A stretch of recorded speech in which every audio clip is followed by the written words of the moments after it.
Hello, thank you for clicking to watch this LifeTech webcast on scooter selection. My name is Natalie and I'm an occupational therapist with LifeTech. If you would like to learn more about LifeTech, please visit our website at www.lifetech.org.au. So the purpose of this webcast is to demonstrate the different features that you should consider before purchasing a scooter and to help narrow down your choices on what type of scooter might be suitable for you. So we'll look at comparisons between different sizes of scooters and also the different features across each different size. Hopefully this will help you to make a decision. So just before we continue, I thought I'd just talk about the difference between a mobility scooter and a powered wheelchair, because occasionally they are interchangeable in terms of the name used to describe them. So for this webcast, a powered wheelchair is a seat with a joystick, as shown in the picture on the left there. And a mobility scooter is one with the tiller and controls in front of you and the platform below the seat. So that's just distinguishing the difference between them, and this webcast will focus on mobility scooters. So some of the possible benefits of a scooter compared to an electric wheelchair. A scooter can have an increased range because it has a bigger battery and motor.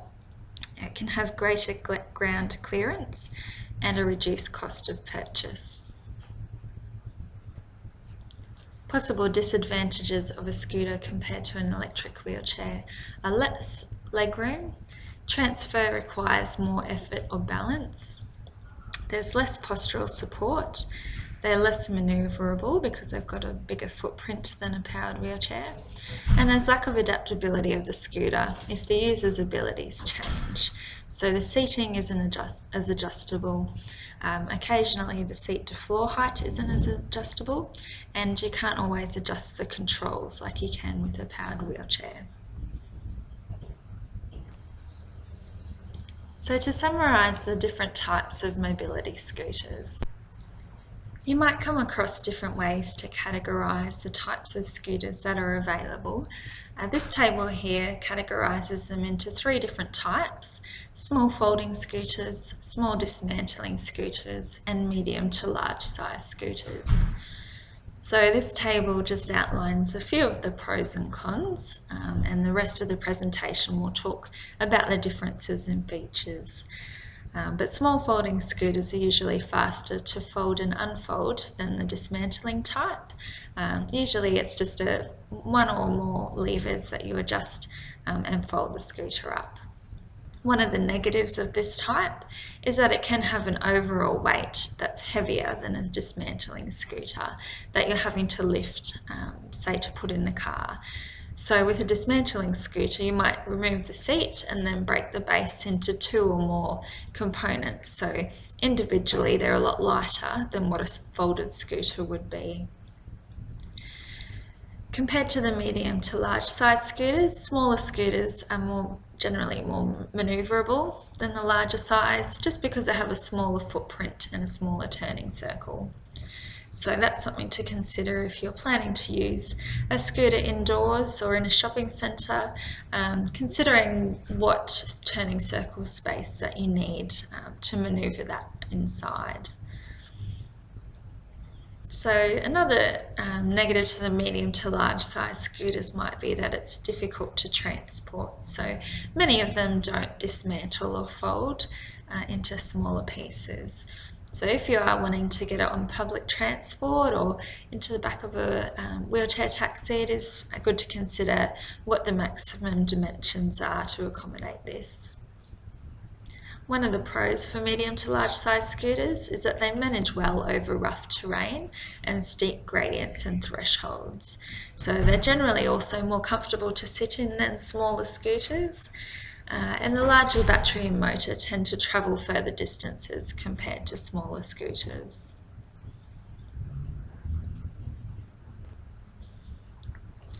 So here we have two pictures comparing a small folding on the left, so that is the Pride Go-Go scooter, so that breaks down into smaller parts so that it's easier to lift into a car. On the right is the Luggy folding scooter, so that all folds down into one piece. And so it just depends on where you're wanting to use the scooter, where you're wanting to take it, and perhaps how often you're wanting to fold or dismantle it.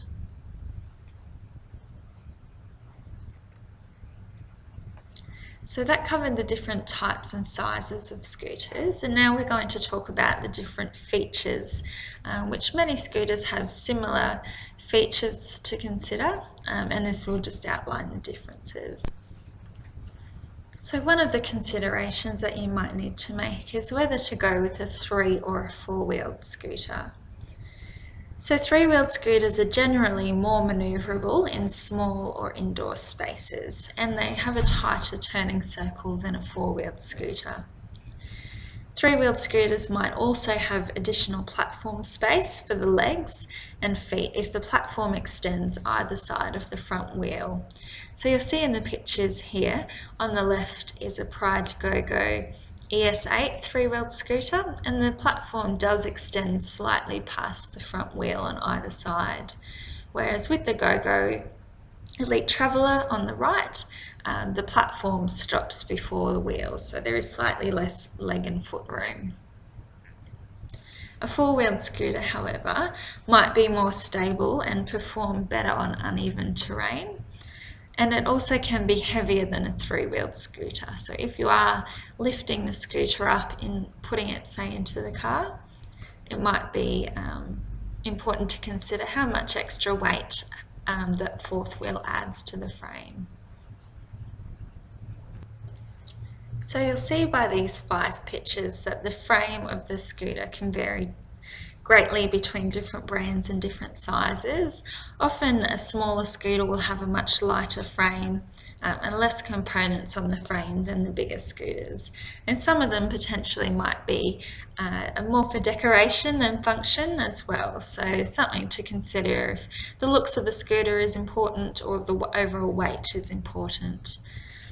So the frame can include the battery, the motor housing, the tiller and the floor. So the tiller is the front control with the handlebars attached to it. Frames can be made from a combination of materials, and some can be dismantled or folded, as we've already discussed.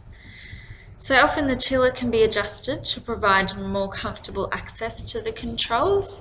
So if you have trouble reaching out a long way in front of you, or you might fatigue if you're holding your arms out a long way over time, you can adjust the angle of that front tiller control so that the handlebars are a lot closer to you and you're not having to extend your arms as far. So as we discussed with the 3- and 4-wheel frames, that the foot space differs between scooters. So some allow footrests on top of the front wheels on a 4-wheeled scooter, and others allow room for more larger users. So particularly if you've got quite long legs, it's important to make sure you've got enough comfortable space to put your feet on the base of the frame. Some scooters have anti-tip wheels built into the frame, so this is important particularly on hilly terrain and ramps to consider this if tipping backwards is a concern for you. So the size and appearance of the frame, as I said, varies greatly between different models and brands. So sometimes it is personal preference as to what style of scooter that you go for.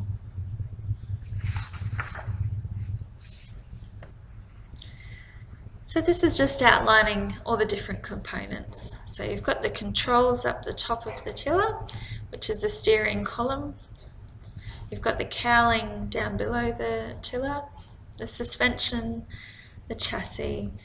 The battery and motor assembly is most often located underneath the seat, and then you've got the seat there as well.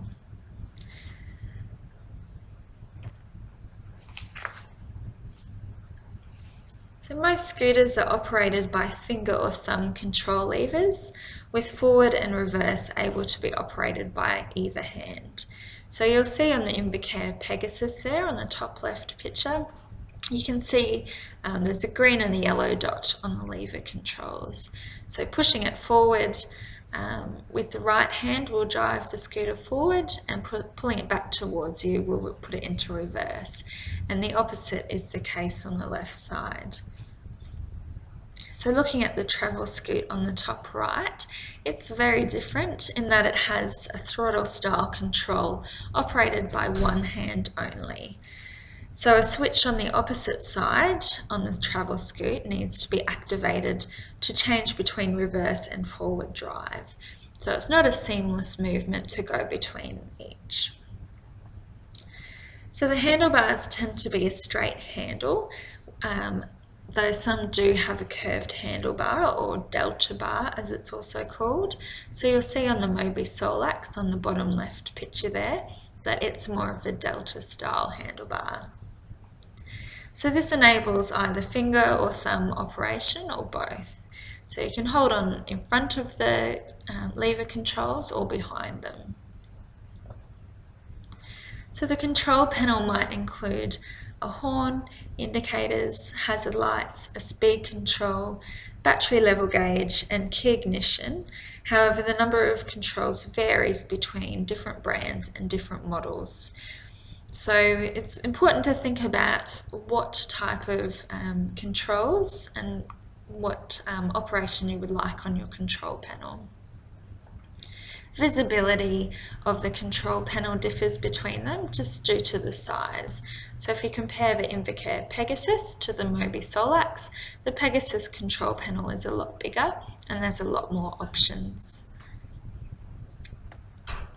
So just having a look at the dashboard of the CTM HS 589 scooter, you've got your speed dial control, you've got indicators, lights, a horn, hazard light switch, battery level indicator.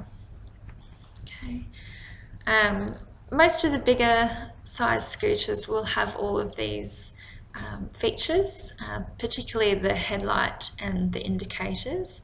You might find that some of the smaller folding scooters don't have these options. So if you're planning on driving at night time or in a car park and you would like to have indicators, then that's something to consider when choosing your scooter.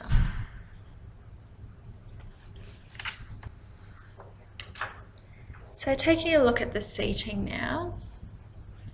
As with the other features we've covered so far, the seating varies pretty greatly between different size scooters.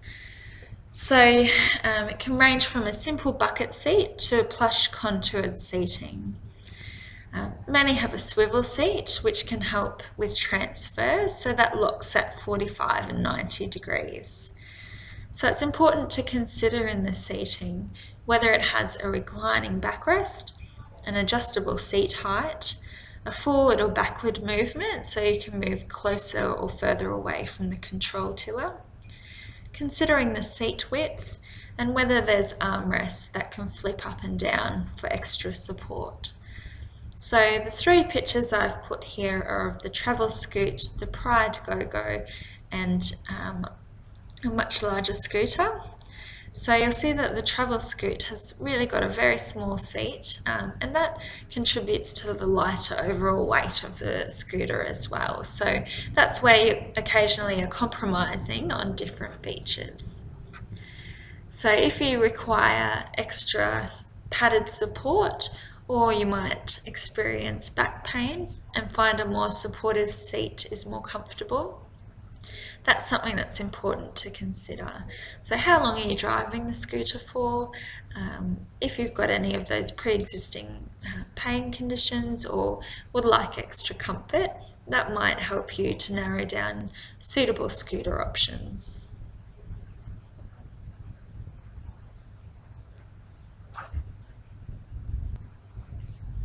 Something else to consider when choosing a scooter is the motor and battery. So scooters differ in motor size and capacity, which affects the speed and performance of this scooter overall. So by law in Australia, scooters are not permitted to travel faster than 10 kilometres per hour, and larger motors will be required for rough or hilly terrain or for heavier users. So batteries are measured in amp hours.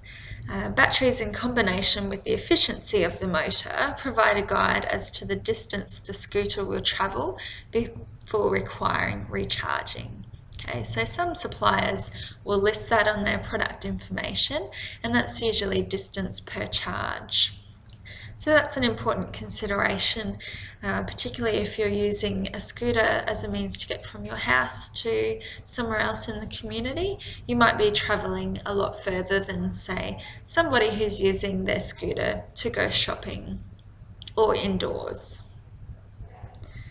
So batteries often need to be continually charged to maintain the life of the battery. So as a general rule, keeping your scooter on charge can help with that, particularly if you're using it every day. Keeping it on charge overnight.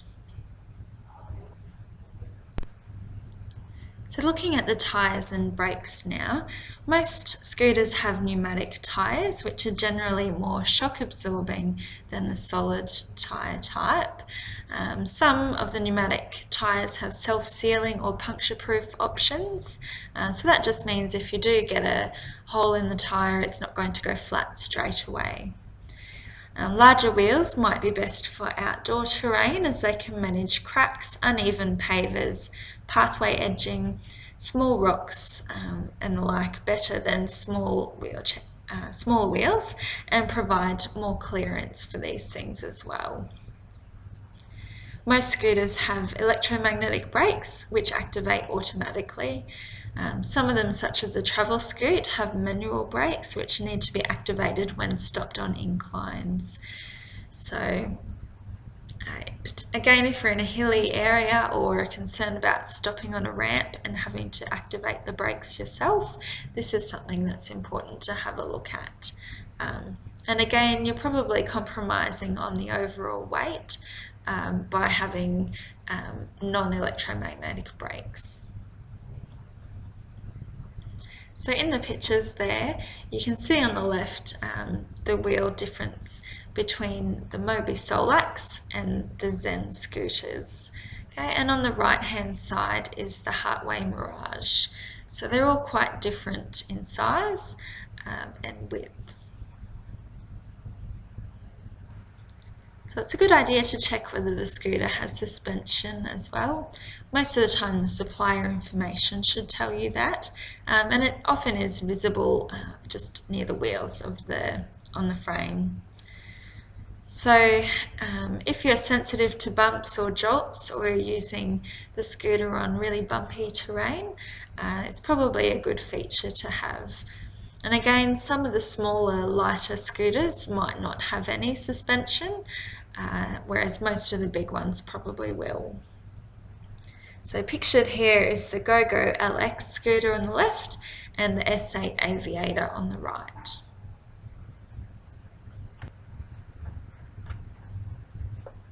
So different brands of scooters will often have different accessories and accessory options. So some of the things that are available for some scooters are mirrors, walking aid or oxygen carriers, baskets and bags, safety belts, weather canopies, flags, trailers and cup holders. So the ability to attach the accessories onto all the models varies between the different brands, so it is something that's important to check if you're looking at one particular scooter what accessory options there are. So pictured here is the Pride walker carrier option. Okay, you've got a flag in the middle. On the right hand side is a trailer option, that one in the bottom left also have the sun canopy. So there's lots of safety considerations to driving a scooter that are important to think about. This is where it's good to talk to a health professional about matching the features to your abilities. So some of the things to consider are your vision. So you still do need good vision to operate a scooter safely, both for watching for obstacles, other people, pathway edging, and just general traffic and your own personal safety. Cognition is important, so understanding road rules, problem solving, how to get yourself out of a sticky situation. So if you've got a flat tyre or the scooter got stuck in a pothole, or perhaps the battery went flat, being able to problem solve what to do in that situation. Upper limb function, because of the way that the controls are operated, it is good to consider what your upper limb function is and whether you've got the ability to operate the controls safely. So registration we'll go into in another slide, but that is important to consider in Queensland, and also insurance and maintenance of the scooter. So if you're going to buy a scooter, thinking about the long-term costs similar to a car. So are you able to insure it, and can you afford to pay for ongoing maintenance and servicing costs? So registration in Queensland. So all mobility scooters must be registered with Queensland Transport and Main Roads. So they can be registered to individual people or to organisations. So registration is free and includes compulsory third-party insurance. So it's required to be registered if you're using it in a public space, which generally is anywhere outside of your own front gate. So organisations might include nursing homes, shopping centres, educational institutions or hire companies. So they can register it on behalf of their organisation for use by various people. So third-party insurance covers the user and all other parties against personal injury through the fault of the scooter user.